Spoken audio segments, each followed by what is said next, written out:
मैं महंत राम सुंदर दास, छत्तीसगढ़, श्री दुहाधारी मठ, श्री रायपुर, श्री शिवनारायण मठ, जिला जांजगीर चांपा, राजीव लोचन मंदिर, जिला गरियाबंद का सेवा में हूँ।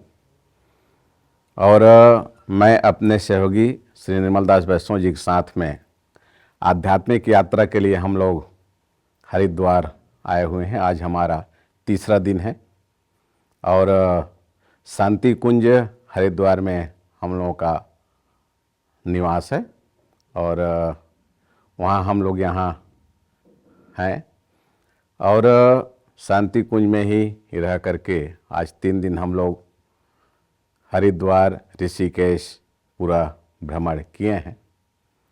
जैसे इस संस्था शांति कुंज के संस्थापक आदरणीय पूज्य गुरुदेव आचार्य श्री राम शर्मा जी का एक मूल मंत्र है, हम सुधरेंगे युग सुधरेगा। तो निश्चित रूप से उसके अनुसार यह संस्था काम कर रही है। नशा मुक्ति के लिए भारतीय संस्कृति सनातन धर्म को जन जन पहुंचाने के लिए कार्य कर रही है और निश्चित रूप से उससे हम लोग बहुत प्रभावित भी हुए हैं। आज 3 दिन तक हमने यहाँ का देखा है दिनचर्या। प्रातः 4 बजे से लेकर के रात्रि तक सनातन धर्म से ओतप्रोत यहाँ का वातावरण, और केवल हरिद्वार ही नहीं, केवल भारतवर्ष से नहीं, विश्व के विभिन्न कोने से श्रद्धालु जन यहाँ आकर के साधना में लीन हैं और अपने आप को कृतकृत्य का अनुभव कर रहे हैं। यहाँ से ही संचालित देव संस्कृति विश्वविद्यालय है, वहाँ भी भ्रमण करने का अवसर मिला। भारतीय संस्कृति सनातन धर्म जो मूल आधार है वह गौ माता है, क्योंकि हमारे भारतीय संस्कृति सनातन धर्म को ऋषि संस्कृति और कृषि संस्कृति वाला कहा गया है। ऋषि और कृषि दोनों संस्कृति के मूल में गौ माता है, इसीलिए उन्हें विश्व वंदनीय कहा गया है, सर्वदेवमयी गौ माता कहा गया है। गौ माता की उपस्थिति दोनों ही संस्कृति के लिए नितांत आवश्यक है। जब भी हम ऋषि की बात करते हैं तो ऋषि हैं तो हवन यज्ञ कर रहे हैं, और हवन यज्ञ तभी संभव है जब गौ माता उपस्थित होगी। गाय से दूध, दूध से दही और दही से घृत का जब निकलता है तब कहीं जाकर के हम हवन आदि कार्य कर सकते हैं। उसी प्रकार से यदि हम कृषि की ही बात करते हैं तो ट्रैक्टर का, हार्वेस्टर का आविष्कार तो आज हुआ है, लेकिन हमारे पूर्वज सनातन से ही खेती किसानी करते आए हैं। गाय से बछड़े, बछड़े से बैल, अब बैल से हल चला करके खेती किसानी करने की परंपरा परिपाटी हमारे भारतीय संस्कृति की रही है। देव संस्कृति विश्वविद्यालय परिसर में जो गौशाला है, कल हमने वहाँ भी गौ माता का दर्शन किया है। बहुत ही अच्छे गौवंशियों का लालन पालन, उनका सेवा शुश्रूषा चल रहा है, देख करके बहुत अच्छा लगा। और वहाँ लोगों को स्वावलंबी बनने के लिए बहुत सारे उपक्रम चलाया जा रहा है। जैसे हाथ करघा से हमने कपड़ा बुनते हुए देखा है, माताओं को बेग सिलते हुए हमने देखा है, और नाना प्रकार की जड़ी बूटियों से दवाई बनाते हुए, अचार पापड़ बनाते हुए हमने लोगों को देखा। बहुत अच्छा लगा कि जो हमारा दिनचर्या में समाचार पत्र पढ़ने की है, और उस समाचार पत्र को, जो पुराने समाचार पत्र हैं, उस कागज़ से लुगदी बना करके उससे पुनः कागज़ बनाने का काम किया जा रहा है।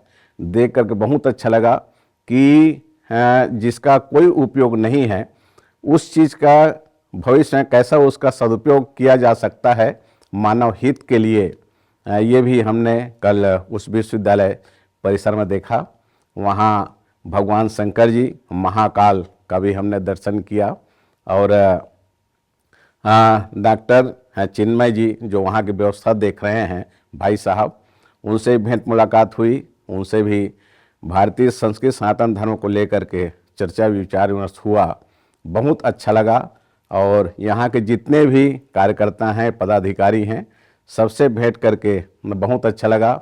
आज डॉक्टर पंड्या जी से, माता जी से भेंट मुलाकात हुई है, उनसे ही चर्चा हुई भारतीय संस्कृति को लेकर के। छत्तीसगढ़ के परिवेश में उन्होंने विशेष रूप से चर्चा किया, छत्तीसगढ़ के शिवनारायण को लेकर के, रायपुर को लेकर के, और जहाँ जहाँ वहाँ प्रज्ञापीठ स्थापित हैं, वहाँ जो संचालित हो रहे हैं, उनके विषय में उन्होंने चर्चा किया, बहुत अच्छा लगा। और निश्चित रूप से आचार्य श्री राम शर्मा जी ने जिस स्वप्न को देख करके भारतीय संस्कृति सनातन धर्म के उत्थान के लिए इस संस्था का उन्होंने निर्माण किया, आज सशरीर तो हमारे बीच में नहीं है, लेकिन सूक्ष्म उपस्थिति उनकी इस परिसर में ही अनुभव करने को मिलता है। 3 दिन से हम लोग यहाँ रुके हुए हैं। रात में भी जब नींद खुलती है तब भी लोगों का गायत्री मंत्र का उच्चारण सुनने को मिलता है। प्रातः काल से ही यहाँ के दिनचर्या में हवन यज्ञ का कार्य संपादित होता है और बिल्कुल भारतीय वेशभूषा में लोग यहाँ रहते हैं।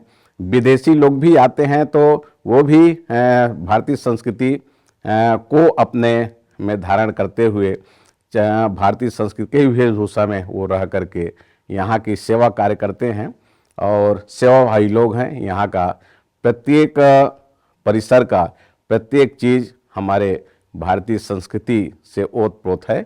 मैं बहुत बहुत धन्यवाद साधुवाद देना चाहता हूँ सभी यहाँ के पदाधिकारियों कार्यकर्ताओं को, जो बहुत ही सहज रूप में सेवा भाव से यहाँ हैं और सेवादानी के रूप में भी यहाँ सेवा कर रहे हैं।